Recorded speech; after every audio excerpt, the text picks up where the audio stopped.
What is up everyone, Steven here, and if you know me, you probably know that I have a slight obsession with headphones, and today I'd like to talk about the headphones that really got me started on high-end audio. So shortly after moving to Provo to study at BYU, I bought a digital piano, the Korg SP280, which is basically the cheapest digital piano you can get while still considering it a proper instrument rather than a toy. But the built-in speakers didn't have any bass, and all the headphones I had at the time had too much bass. So about a semester after getting the piano, I decided to complement them with a pair of headphones specifically for piano practice. And after some research and consideration, I settled on the Sennheiser HD 280 Pro headphones, one of the most popular studio monitor models on the market. And if you're in the same situation, I definitely recommend you do the same. In traditional Sennheiser fashion, the packaging is bland, to say the least. It gets the job done, but it doesn't win any style points. The headphones just come in this thin plastic mold. They're also pretty light on accessories. In the box, you'll find the headphones, a screw-on 1/4-inch adapter,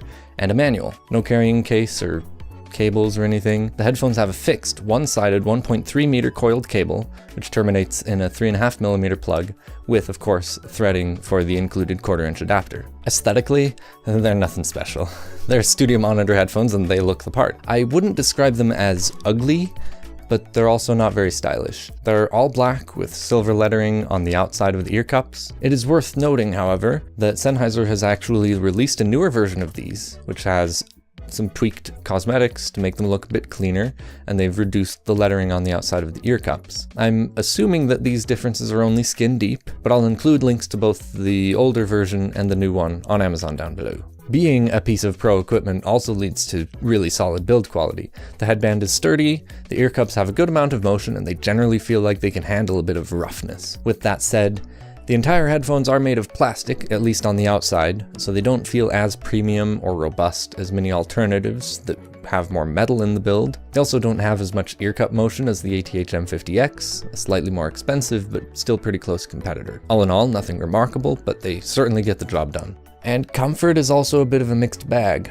On the one hand, you have pretty large ear cups with a lot of space. Even my large ears fit vertically without any trouble. And the ear cups are deep enough to avoid any major problems with comfort. They're not quite deep enough to fully admit my ears, but they're far better than any on-ear headphones I've tried, and a lot of over-ear headphones, many of which are so small that they actually end up sitting on my ears more than over them. These allow for enough clearance to comfortably wear them for hours on end without any major fatigue. A little bit of fatigue, not major. On the other hand, the cushions are definitely on the stiff side, and the contact force is pretty strong at 6 newtons. Keep in mind, of course, that this high contact force contributes to solid noise isolation and a pretty secure fit. Heat buildup is also a pretty major detractor from the comfort side of these headphones. Even at room temperature, your ears and the area around them are likely to get a bit warm and even a bit sweaty after wearing them for a few hours. All in all, pretty comfortable for long sessions, but not as cozy as, say, the HD 598s or Beyerdynamic DT770s. Also keep in mind that the coiled cable is pretty heavy and it's fixed, so you're stuck with that cable unless you take them apart and try to resolder them, but that's a lot of work. It's also quite annoying if you try to walk around while wearing them. Cable noise is especially noticeable while walking, and they aren't nearly secure enough for vigorous motion.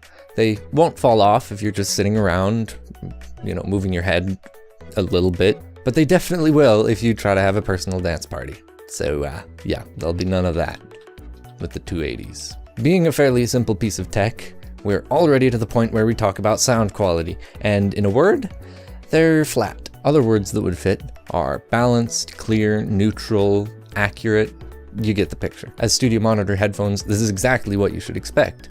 An almost perfectly flat sound signature, allowing the listener to hear every bit of detail without any coloring. Bass is deep and at times rumbly without being exaggerated or overpowering. Mids are strong and bold, giving vocals and instruments a full-bodied, robust sound. Treble is crisp, with a slight high treble veil, as is typical of Sennheiser headphones, to reduce fatigue.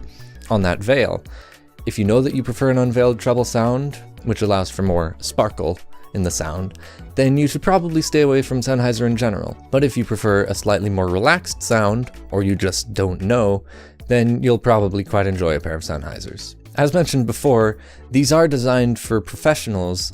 Now, some of you might be thinking, well, wouldn't they work just as well for a consumer? And the answer is, well, yeah, but not entirely. If we switch the conversation to graphic designers, those sorts of people, and, you know, video editors and photo editors, they would want to have a perfectly accurate display for editing. And just as they would want that, professional audio folks like to have a perfectly flat sound signature for editing and mixing. But for consumption, a perfectly accurate representation isn't always the best choice. Keeping with the display analogy, most people will probably find a slightly saturated AMOLED display to be more appealing than a perfectly calibrated, professional-grade LCD. Likewise, most people will prefer listening to music on a pair of headphones or a set of speakers that doesn't have a precisely flat frequency response curve. To get more specific, most people enjoy a bit more bass and a slightly more relaxed treble. This is a concept that is put quite nicely in the PC Mag review by Tim Gideon.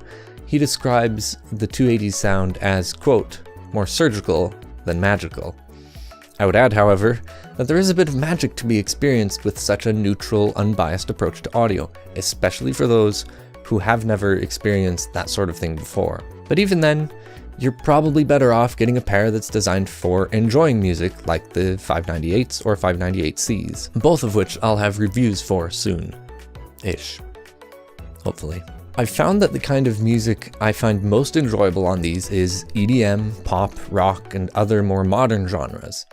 In fact, it's been so long since I've done any serious listening on these that I'd forgotten how much sub-bass rumble there is on some EDM mixes. It makes dubstep and, well, pretty much every other genre of EDM a lot of fun to listen to. Choral and orchestral music sounds a bit dull and lifeless on these, due in part to a relatively narrow soundstage, especially when compared with the 598s that I usually use for critical listening. However, they're still quite pleasant for those styles, with a good balance of clarity and depth. They also sound fantastic when paired with my digital piano.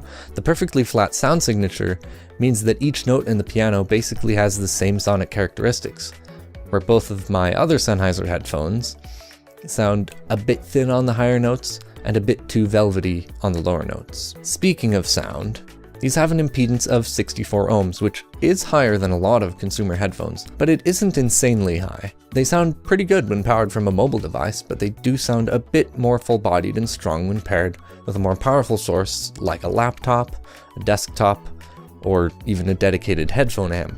However, the differences are actually pretty minimal, so I wouldn't really worry about it, especially considering that those in the target demographic will probably already have a powerful enough source to drive it from. And if you're not in the target demographic but decide you still want them, they'll still sound just fine. And one more quick note. When I first got them, I was actually surprised to not hear like any bass out of the box.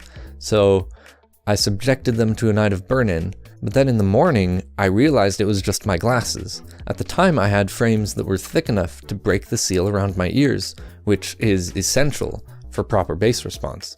Taking off my glasses revealed all that glorious balanced bass that I was looking for. And since then, I've gotten new frames which are thin enough for me to wear without compromising the sound, but I still find they're more comfortable without glasses. And of course, that brings us to the big question: should you buy a pair? Probably not. That might sound weird, but I can explain. If you're an audio professional, you probably already have a pair. If you're a beginning audio professional, yes, you probably should get a pair. And I'm probably not the first person to tell you that. If you're a pianist who wants a good pair for practicing, then I definitely recommend them. Although if you also want casual listening headphones, I'd go for the HD 598Cs. But if you're a casual user who just wants to listen to music, which I'm guessing is probably most of the people watching this video, then probably not.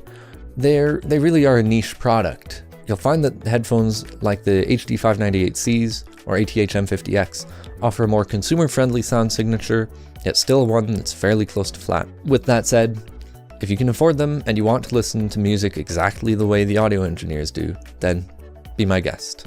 Thanks for watching. I'll figuratively see you in the next one, guys.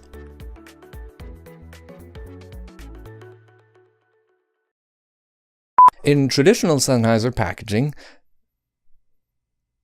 being a piece of keep in mind, of course, that this high count. I need some water. Keep in mind, of course, that this high contact force. Oh, that rhymes. Oh, that's weird.